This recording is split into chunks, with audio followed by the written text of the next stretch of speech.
Hi friends, welcome to vidissamayal. இன்னைக்கு நான் பண்ண போற ரெசிபி உருளைக்கிழங்கு போண்டா. இந்த ரெசிபியை பார்க்கிறதுக்கு முன்னாடி இந்த வீடியோவை இன்னும் நீங்க Subscribe பண்ணலன்னா Subscribe பண்ணிக்கோங்க. பக்கத்துல இருக்கிற பெல் ஐகானையும் பிரஸ் பண்ணிட்டீங்கன்னா நான் போடுற ரெசிபி அப்பப்ப உங்களுக்கு அப்டேட் ஆகும். வாங்க இப்போ உருளைக்கிழங்கு போண்டா எப்படி செய்யறதுன்னு பார்க்கலாம். ஃபர்ஸ்ட் இதுக்கு ஒரு 2 உருளைக்கிழங்கு கொஞ்சம் பெரிய சைஸ் உருளைக்கிழங்கா எடுத்து நான் நல்லா ஒரு 4 விசில் விட்டு வேக வச்சு இந்த மாதிரி வந்து நான் மசிச்சு வச்சிருக்கேன். இது வந்து ஃபுல்லா வந்து நீங்க மசிக்கணும்னு அவசியம் இல்லை. அங்கங்க 1-2 இந்த மாதிரி பீசஸ் இருந்தாலும் ஓகே. இப்போ இங்க ஒரு பேன்ல வந்து நான் ஒரு டேபிள் ஸ்பூன் வந்து எண்ணெய் ஊற்றி வச்சிருக்கேன். இப்போ எண்ணெய் காஞ்சதுக்கு அப்புறமா நான் வந்து இதுல ஒரு 1/4 டீஸ்பூன் கடுகு சேர்த்துக்கிறேன்.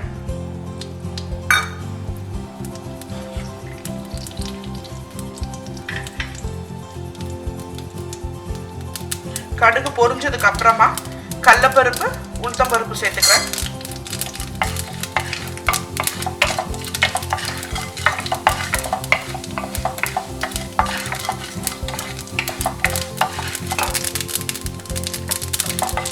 இது கொஞ்சம் செவந்துருச்சு. இப்போ வந்து கருவேப்பிலை சேர்த்துக்கிறேன்.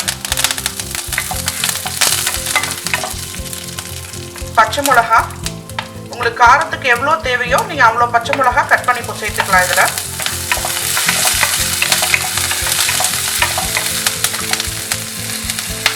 நான் வந்து ஒரு பெரிய சைஸ் வெங்காயம் ஒன்று எடுத்து நான் அதில் கட் பண்ணி வச்சுருக்கேன். நான் அதை இதில் சேர்த்துக்கிறேன்.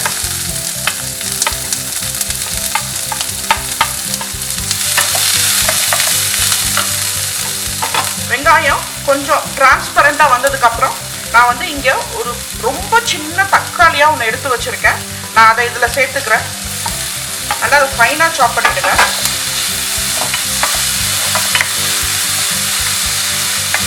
தக்காளியை வந்து நல்லா வதக்கி விட்டுருங்க.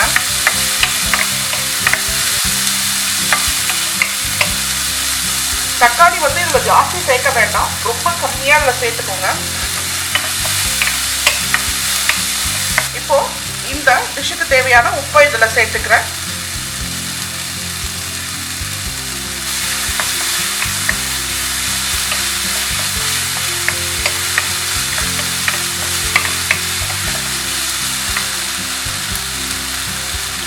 ஒரு 1/4 டீஸ்பூன் மஞ்சத்தூள். இதை நல்லா வதக்கி விட்டுருங்க.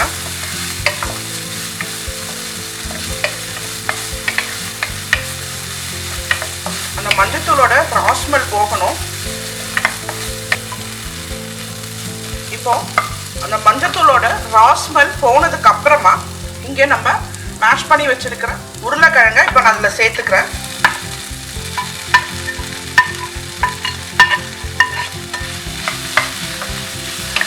இதில் உப்பு சேர்க்குறப்ப கொஞ்சம் பார்த்து சேர்த்துக்கோங்க. ஏன்னா நம்ம மாவு கரைக்கிறப்ப நம்ம அதுலேயும் வந்து கொஞ்சம் உப்பு சேர்ப்போம்.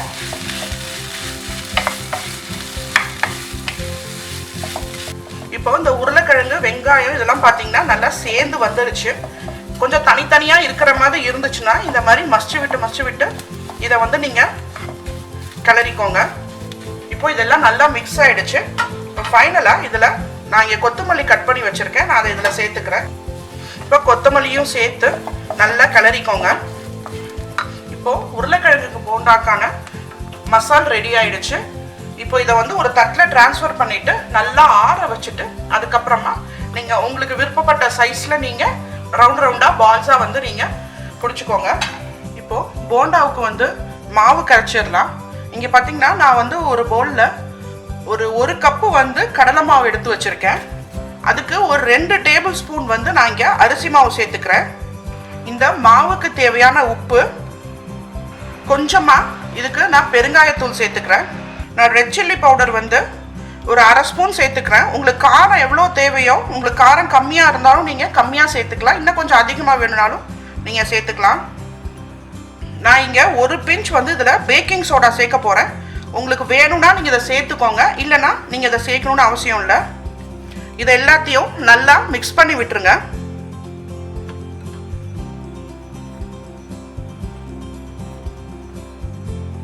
இப்போ இதுல நல்லா அதை மிக்ஸ் பண்ணதுக்கு அப்புறமா இதுல கொஞ்சமா தண்ணி சேர்த்து கரைச்சிக்கோங்க.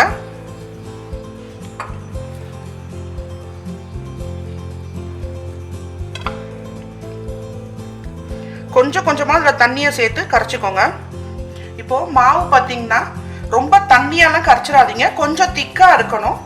இந்த மாதிரி கன்சிஸ்டன்சியில் கரைச்சிக்கிட்டிங்கன்னா உங்களுக்கு கரெக்டாக இருக்கும். இங்கே பார்த்தீங்கன்னா இப்போது இந்த மசாலாலாம் நல்லா ஆறிடுச்சு. அதனால் இப்போ அதை வந்து நான் சின்ன சின்ன பாலாக உருட்டி வச்சுருக்கேன். நான் உங்களுக்கு விருப்பப்பட்ட சைஸில் நீங்கள் இதை எடுத்துக்கலாம். இப்போது இதை நான் மாவில் கோட் பண்ணிவிட்டு இதை போட்டுருங்க.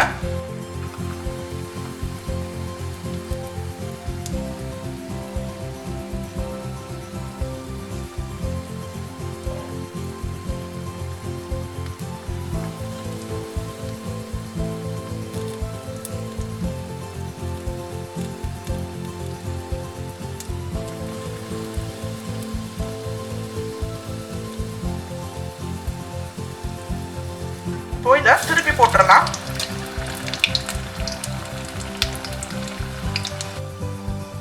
போண்டா இப்போ ரெடி ஆயிடுச்சு, எடுத்துடலாம். உருளைக்கிழங்கு போண்டா ரெடி ஆயிடுச்சு. ட்ரை பண்ணி பாருங்க. ட்ரை பண்ணி பார்த்துட்டு உங்கள் ஃபீட்பேக் சொல்லுங்கள். உங்களை அடுத்த வீடியோவில் வேறு ஒரு நல்ல ரெசிபியோட மீட் பண்ணுறேன். இந்த வீடியோ உங்களுக்கு பிடிச்சிருந்ததுன்னா லைக் பண்ணுங்கள், ஷேர் பண்ணுங்கள், கமெண்ட் பண்ணுங்கள், சப்ஸ்கிரைப் பண்ணுங்கள். பக்கத்தில் இருக்கிற பெல் ஐக்கானை ப்ரெஸ் பண்ணுங்கள். பாய்.